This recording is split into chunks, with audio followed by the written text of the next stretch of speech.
Hi everybody, how are you today? Hope you all had a very nice long weekend.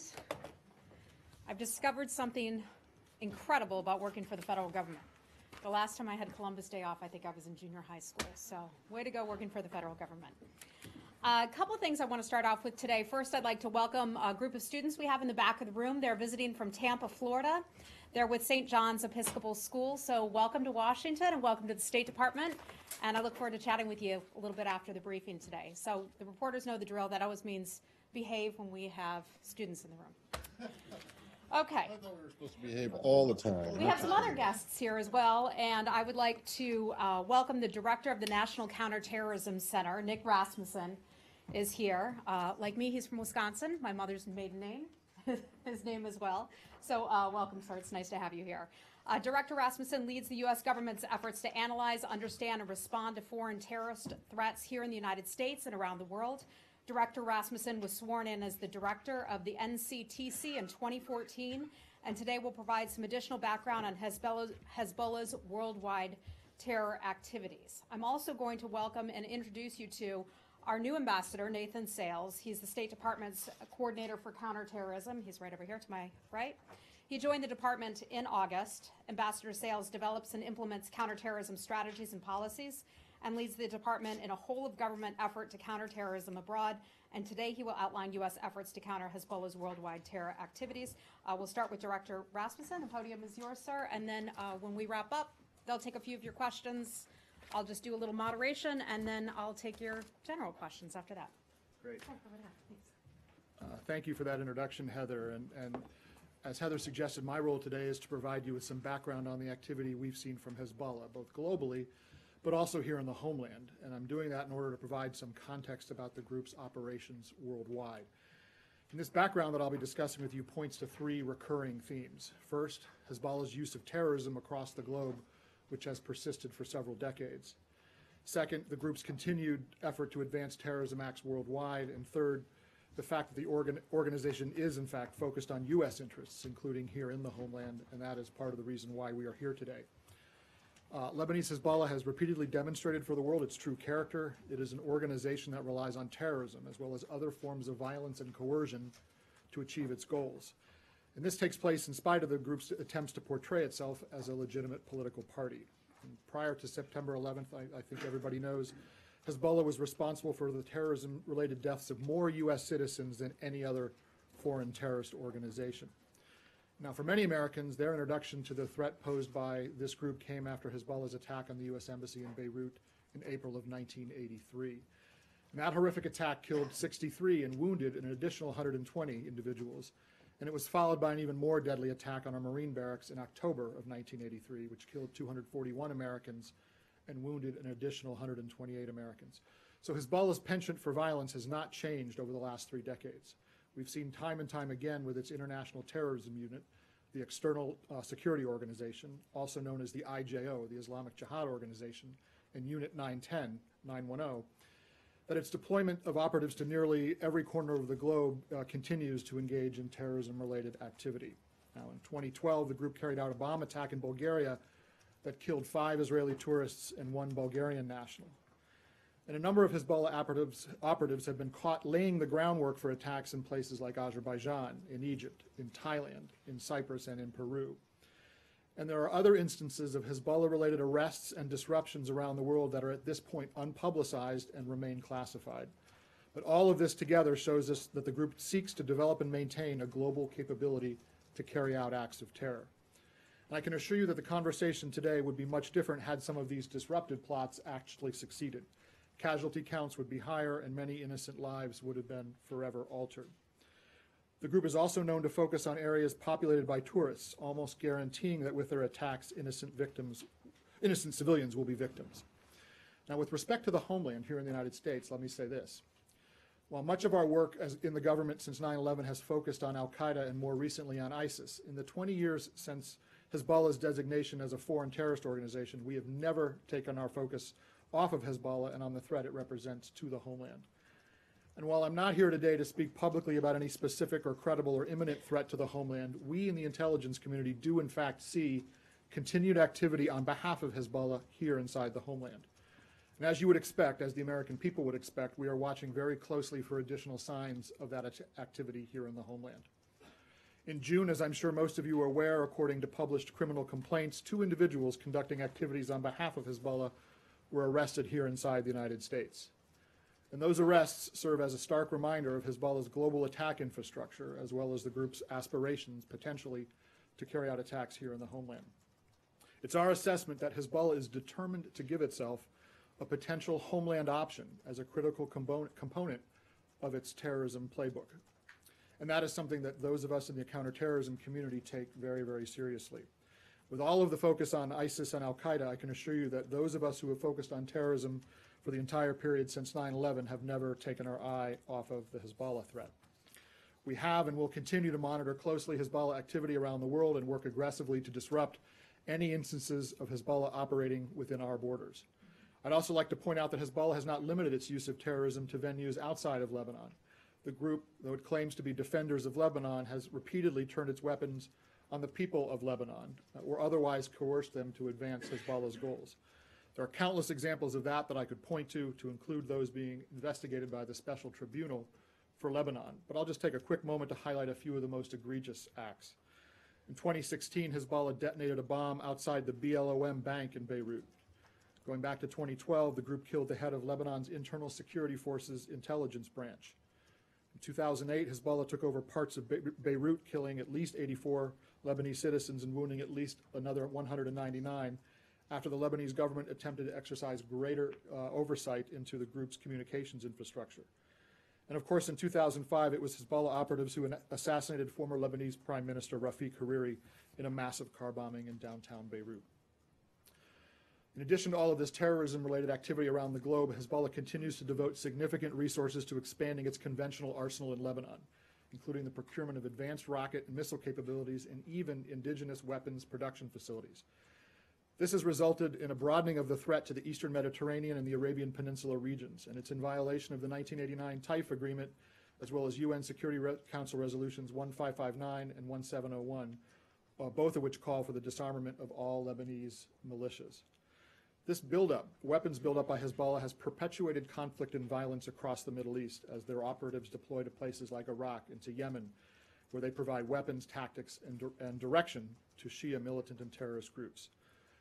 As you well know, the group has also deployed thousands of its fighters to Syria, where it has sustained approximately 2,000 casualties fighting on behalf of the Syrian regime.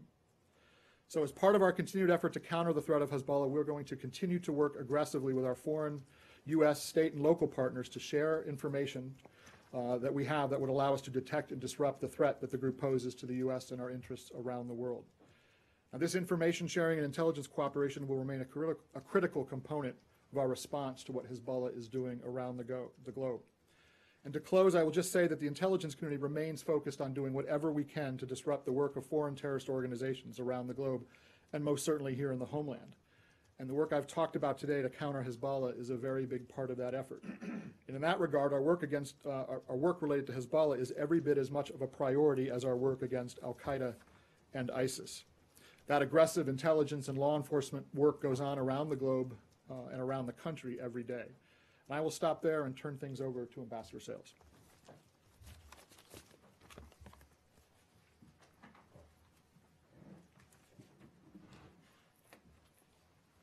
Good afternoon, everyone. This past weekend marked the 20th anniversary of the United States designating Hezbollah as a foreign terrorist organization. With backing from its patron, the Iranian regime, Hezbollah remains one of the world's most dangerous terrorist organizations. It continues to commit terrorist attacks and to engage in other destabilizing activities across the globe. The threat Hezbollah poses to this country was underscored in June when the FBI arrested 2 alleged operatives, one in New York and one in Michigan. These men allegedly were operating on behalf of Hezbollah's international terrorist unit. Hezbollah has a truly global reach. In the past several years, we've seen the group conduct a successful attack in Bulgaria. We've seen it undertake 2 separate plots in Cyprus.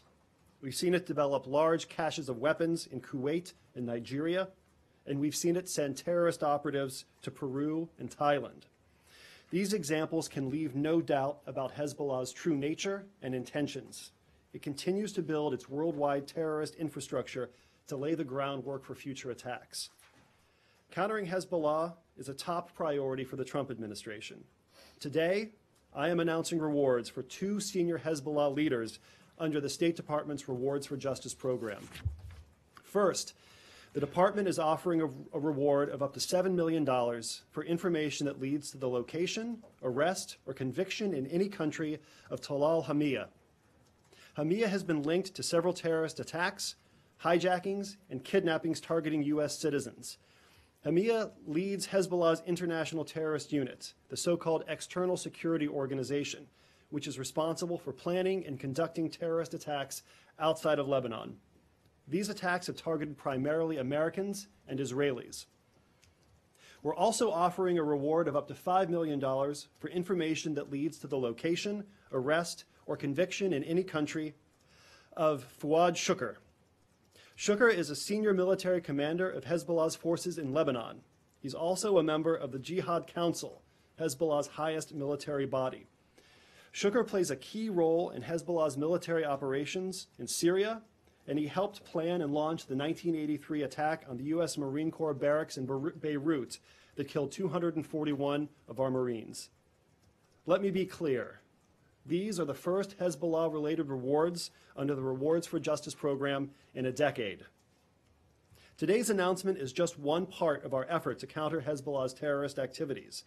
Until Hezbollah stops using terrorism and violence to achieve its goals, the United States and our allies will aggressively target its terrorism infrastructure and financial support networks. Let me describe some of our other efforts to combat Hezbollah. The FTO designation has been a key tool in disrupting the group's associated networks. Since its designation in 1997, we've prosecuted approximately 21 cases against Hezbollah members in the United States. The U.S. government has also designated more than 100 people and entities associated with Hezbollah around the world under a range of authorities. These include financial facilitators, the perpetrators of the 2012 attack in Bulgaria, and senior leaders of the organization. They also include Shukr and Hamia, who were designated in 2015 and 2012 respectively. Today's rewards are another step to increase the pressure on them and their organization. The United States is not the only country to understand Hezbollah's true nature. In recent years, the Gulf Cooperation Council and the Arab League have designated Hezbollah as a terrorist organization, joining the United States, the EU, Australia, Canada, and New Zealand. While much progress has been made, more work remains to be done. Hezbollah is not subject to UN sanctions, nor is it sanctioned regionally or at the national level in South America, Africa, or Southeast Asia, all areas where the group is active. Additionally, some countries have chosen to designate only Hezbollah's military wing, leaving its so-called political wing untouched. But that is a false distinction. Make no mistake, Hezbollah has no political wing. It is a single organization, a terrorist organization, and it is rotten to its core. These gaps are not merely symbolic. They limit other governments' ability to freeze Hezbollah's assets, to shut down its front companies, to eliminate its fundraising and recruiting capabilities, and to prosecute Hezbollah-associated networks. The United States will need allies in this fight. For countries that have already sanctioned Hezbollah, we applaud them for taking this important step, and we urge them to further disrupt the group's activities. As for countries that have yet to do so, we invite them to step up and help us confront this common threat. In particular, we urge our partners to join the U.S. Europol Law Enforcement Coordination Group. The LECG provides a platform for strong collaboration among more than 25 countries that are confronted by this threat. Before I conclude, it's important to recall that Hezbollah hasn't developed its military and terrorist capabilities on its own. It has become the global threat it is today for one reason: Tehran's deep and abiding assistance. The Iranian regime has built and bankrolled Hezbollah to foment instability throughout the region and across the world. This has all come at the expense of the Iranian people, whose resources are being diverted to support Hezbollah's bloody cause, and at the expense of Lebanon, which has suffered grievously from Iran and Hezbollah's deadly partnership. The people of Iran and the people of Lebanon deserve better than this. Today's Rewards for Justice announcement is another important step in our ongoing campaign to counter Hezbollah's wide-ranging terrorist activities. Working with our partners, we will confront Hezbollah across the globe, we will deny it the resources it needs to carry out its deadly attacks, and we will bring its leaders and operatives to justice. Thank you. Thank you. A couple minutes to take some questions. Elise, let's start with you from CNN. Thank you. This is for either one of you, I guess. Ambassador, it might be for you. What about the government of Lebanon? You say that there is no political wing or political organization. This is all a terrorism organization. Well, as you know, there are members of Hezbollah that are cabinet ministers in the Lebanese government. And so what does that mean for your relationship with Lebanon? I mean, that would, in effect, make them a state sponsor of terrorism. I mean, what are your discussions with the Lebanese government about that? And then to what extent is this new focus on Hezbollah an extension of the president's Iran review and an effort to kind of crack down on Iranian proxies? Because, I mean, if I'm looking at your list right here, in the last year, there are really only in the United States 2 cases of, U.S.-based terrorism, possible terrorism activity that was thwarted, which is far less than any other group in the last year. Well, thank you for the questions. Maybe I could take a stab at that before turning the mic over to Director Rasmussen. Thanks for the question. As I said, the position of the United States is clear. Hezbollah is a terrorist organization from A to Z, and we don't recognize a false distinction between its terroristic ambitions and its a political role for it. We've been very clear in our public messaging that the government of Lebanon likewise needs to recognize Hezbollah as a terrorist organization, and we look to them to be a reliable partner on that front. I mean, respectfully though, but is that really realistic? I mean, given the, political and Director Rasmussen has worked in the region for a long time too. You know very well that this is, part of the fabric of Lebanese society, and these are long-held political struggles within the country. So, what do you do if Lebanon doesn't? I mean, that's just not gonna. I don't personally, don't envision that ever happening. So I'm just kind of, where do you go from there? Because that's a non-starter for sure. I guess I respectfully reject the premise of your question. I don't think that terrorism is part of the fabric of any society. No, I'm saying members of Hezbollah, which is also, as you know, a social organization. I mean, it's. I understand what you're saying about the terrorism components, but the people of, not all the people of Lebanon, but many of the people, a large section of the population feel differently. Well, as I said, our position has been consistent throughout the years that money given to a terrorist organization, even for purportedly non-terroristic purposes, ends up assisting the group's terroristic activities. If you give money to the so-called peaceful side of an organization, money is fungible, right? And so that frees up resources that can then be used for malign activities that have nothing to do with charitable work or other purposes that we might regard as legitimate. And so it's important for us to maintain that distinction is false, right? The distinction between political and terroristic is false. Can I just jump in on the latter half of your question, Elise, because the phrase "only two."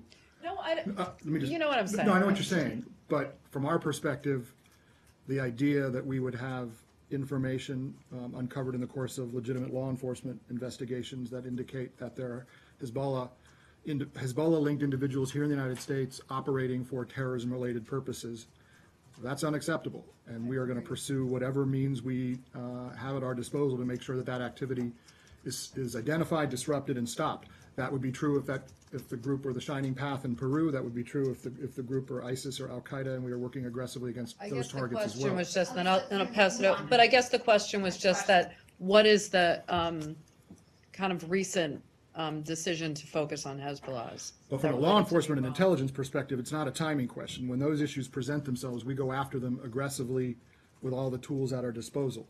the specifics of when to make a more public effort to highlight Hezbollah's global activities around the world, I think Ambassador Sales has explained why we're doing that at this particular time. Thanks. I'll be extremely brief. One, why you mentioned it very briefly in your opening comments. But why aren't the rocket attacks into Israel at all part of this? Would it be too long to list to put in this, or I just don't know? Are you making a distinction between this kind of operational activity and them firing rockets into No, I Israel? wouldn't argue that we're making a distinction between, the character of the military activity that's being brought against Israeli interests in the north of Israel. I can't speak to why we didn't include it on that. I think the purpose of this graphic was to show you, in a sense, the reach of the organization around the globe. Okay. And then secondly, related to Elise's question, but more directly, the military, the Lebanese armed forces, the Israeli defense minister said this morning that Hezbollah controls the LAF, runs it. The United States provides a significant amount of cash and equipment to the Lebanese army. One, do you agree with the Israeli defense minister that Hezbollah controls the Lebanese armed forces? And second, if you do, or even if you don't, if the Israelis feel that, why do you continue to support them with millions and millions of dollars of stuff? Thanks. Well, we have partnered closely with the Lebanese armed forces because they have been an effective partner in defending the borders of Lebanon against terrorist threats externally, including ISIS and Al-Qaeda and other terrorist elements. We're aware of the report that you referenced today about possible, from the report from Israel. We have been very clear with the Lebanese government that it's important for all of our partners to condemn terrorism in all its forms. And we will continue to work with the Lebanese government to ensure that that vision of a world that is free from terrorism for all potential victims is realized. It sounds like you're making a distinction between the Lebanese army and the Lebanese government. No, I don't mean to draw that distinction. So you're going to continue to give the Lebanese armed forces money and equipment? Is that We are correct? aware of the report. We're looking into it. Rich Hudson. Thanks. Hi, guys. Have you noticed a difference in Hezbollah's behavior since the 2015 signing of the JCPOA, and if so, how has their behavior changed? I guess I could handle that from just kind of a narrowly intelligence perspective. And the answer is basically no. The trajectory that we have seen Hezbollah on has continued pretty much unabated throughout the duration of the conflict in Syria. And I mention that because that's where Hezbollah's involvement on the ground in Syria has been a significant factor in supporting the regime. At the same time, absent the Syria conflict, we were already dealing with a Hezbollah that had the kind of global ambition to create a terrorist capability that I would argue predated the Syria conflict. And so we've seen kind of both strands moving together forward without much change in the period since the JCPOA. Thank you, everybody.